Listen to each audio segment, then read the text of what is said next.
Hello and welcome to another exciting episode of Bridge the Gap, where we're balancing life through health, wealth, business, and relationships. All right, hello everyone. My name is Colton Cockrell, and I don't have my lovely co-host with me, Trisha Stetzel, who's usually here. She's on a well-deserved vacation. So, everybody, I got a great guest today. This month, we are talking about health and wellness. We're wrapping it up. And who better to wrap up the month than our very own resident doctor, is Dr. Roxanne Edrington, who's talking to us about a healthy lifestyle. Dr. Rox, what is going on? Nothing much. Thank you for having me. Of course, and you've done this plenty of times, so you can probably tell us who today's sponsor is. You want to give it a guess? Could it be the Share McKinley Group? Great job. Look at that. You didn't even know. You just made that up, but that is our sponsor today. So, Dr. Roxanne, we are going to take kind of a strange start to the show. People are going to probably think this is a weird question, but I think it's very important. Let's talk about that food that people make, or maybe they go out to a restaurant, they get their food to go in a styrofoam container, they meal prep, they put everything in plastic Tupperware, put in the refrigerator, ready to eat it again. They throw that in the microwave, whether it's styrofoam, whether it's plastic, whatever. How bad is that for your food? Or is it bad? Right. So the answer is yes. It can, toxins can leach into the food. So styrofoam, and I cringe. I see this sometimes. People get coffee and it's in styrofoam. And I'm just like, oh my gosh, because when you put your coffee and it's hot and you put it in a styrofoam glass, basically what happens now, you're leaching styrenes and benzene into your coffee. So now you're just having this nice, pleasant, toxic coffee drink. And the other thing I see people do is they might, after they've already put coffee in this styrofoam glass and they're drinking it, or cup, it's not a glass, a cup. Then after it cools down, then they stick it in the microwave to warm up the coffee. And again, you're leaching more styrenes and benzene. So it's terrible. And same with plastics. Plastics are not good. Sometimes people will put leftovers in a plastic Tupperware. They put it in the refrigerator. They take it to work, which I'm very excited that they're meal prepping and they're taking it to work. But when they throw it in the microwave, there's phthalates, there's polyphenol chlorides, there's all kinds of stuff found in the plastins that will leach into your food. So whether you're grabbing styrofoam containers from a fast food place, whether the food is cold or hot, it doesn't matter. It's still going to leach into it. Or if you're reheating your food in the same to-go containers, whether you're heating that up or whether you're just doing Tupperware, plastic Tupperware, and heating up in a microwave, you are leaching this stuff into your food, and that is not good. The alternative is to use glass. I have little Pyrex dishes, like Tupperware glass, that I use to pack my food in it after I cook it, because it's glass. So when the warm food is hitting the glass, it's not going to be leaching all those toxins. And then if I reheat it in the microwave, again, the glass is not going to leach anything into the food. Sounds like the most, even if you take food to go in styrofoam, where you are storing stuff in plastic Tupperware, sounds like just dumping it out into a bowl, something like that. Again, that's not plastic or styrofoam. Putting that in the microwave, pretty easy transfer. You dirty an additional dish, but hey, it's your health. So all these, I can't even say them. You're the one that has the degree to say all these complicated words.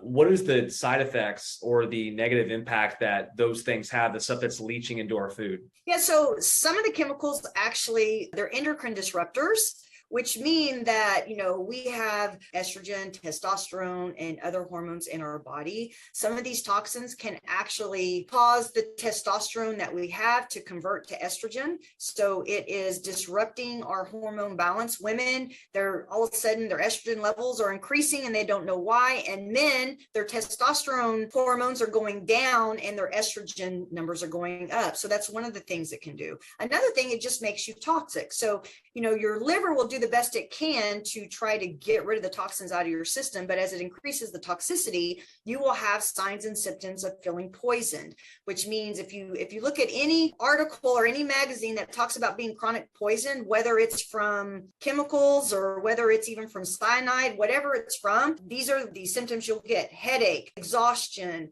stomach discomfort, joint pain, fatigue. I mean, all these things could be a sign that maybe you have too many of these toxins in your body, and nobody wants to feel like that. So getting that stuff out of your system would be a good idea.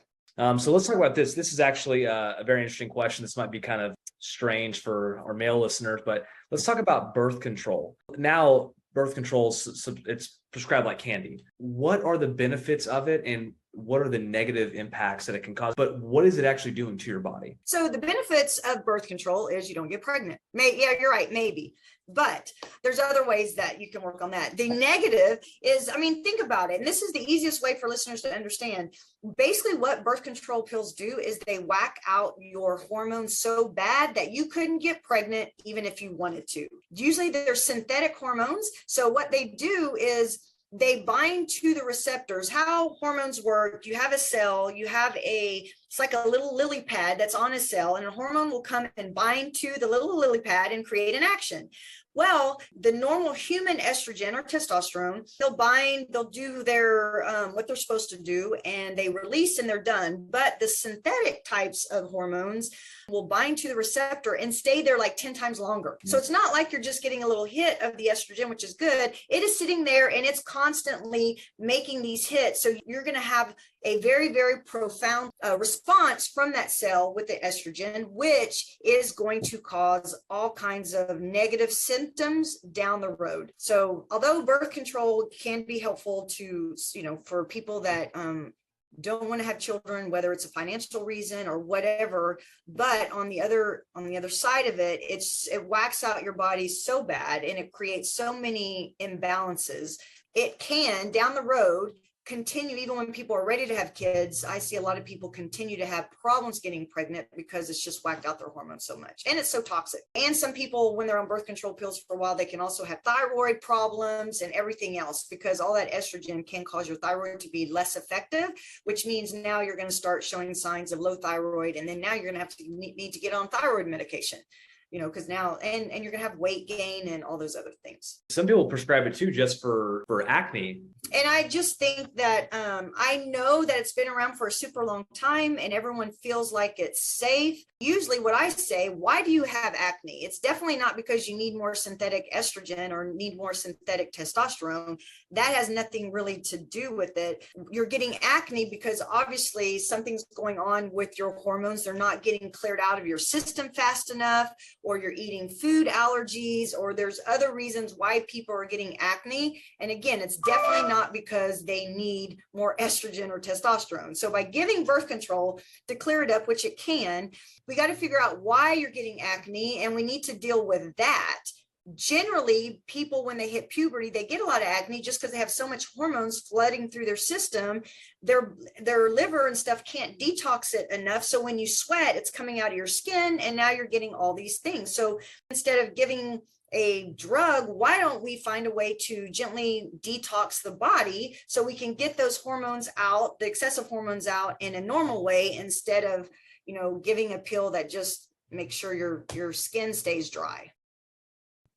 So a lot of people that were in a hurry, eating vegetables, it's not necessarily they have an issue with that, but a lot of people think it's more convenient to juice their vegetables or their fruits and consume them that way versus eating them.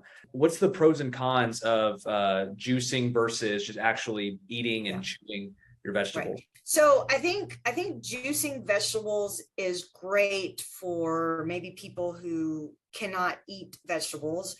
They just can't stand it. But the problem when you juice, really you're only getting the liquid. You're pretty much taking out the pulp, the fiber, the other things. So it changes the vegetable from being like a low glycemic index vegetable to not necessarily it's going to be high glycemic. But when you juice, you use, like, instead of one celery stalk, you might do 4 celery stalks or 5 celery stalks.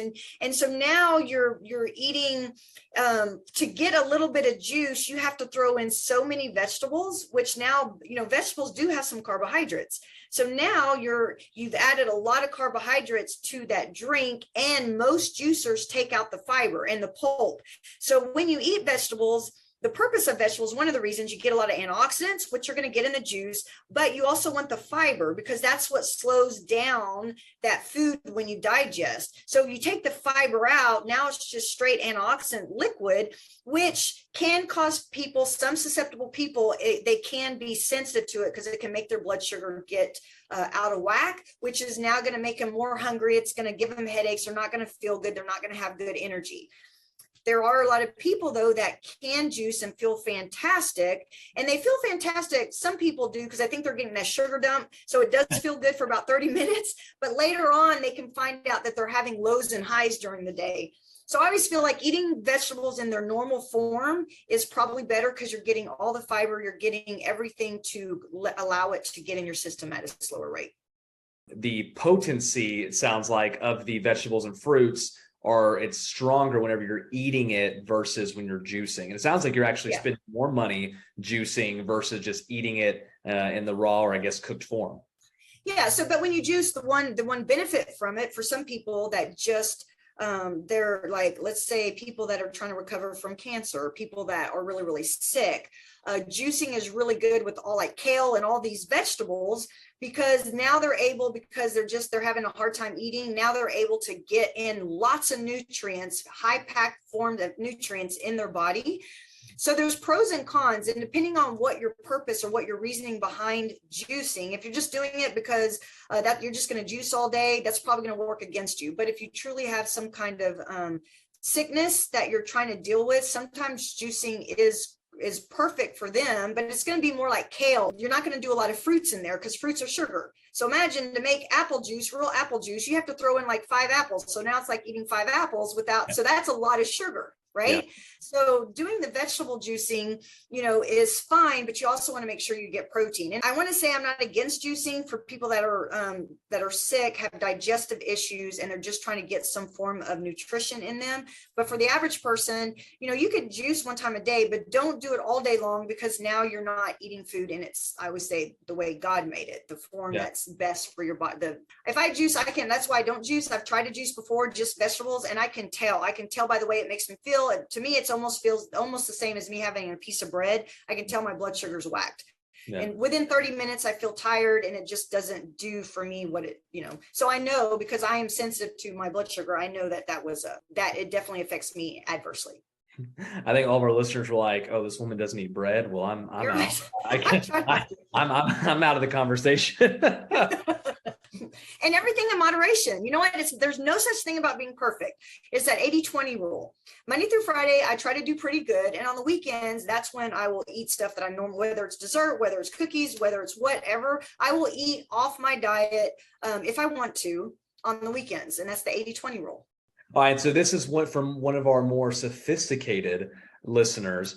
Oh. Is a daily glass of wine healthy? Maybe. That's all I'm going to say. This is how I'm going to explain it. So some people, I feel people that are super stressed out, they're stressed to the max.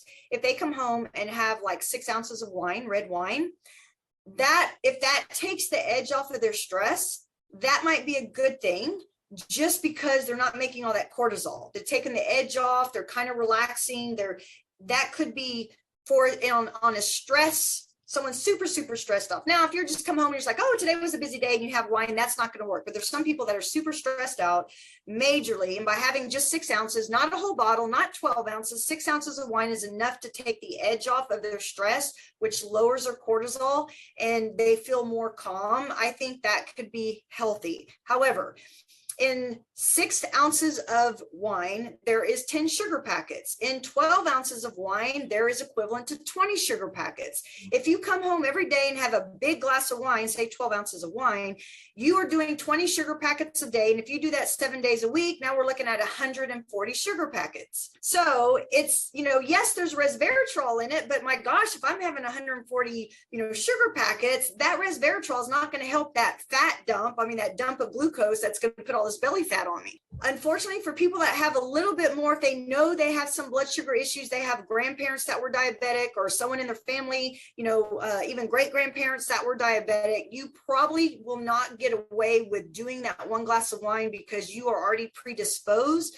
to responding to sugar different than other people. So the answer is yes and no. Leave it to Dr. Roxanne to bring in sugar with the answer. I love it. Well, Dr. And then let me tell you this, someone's going to do this. Well, what if I do beer? What if I come home and have a couple beers?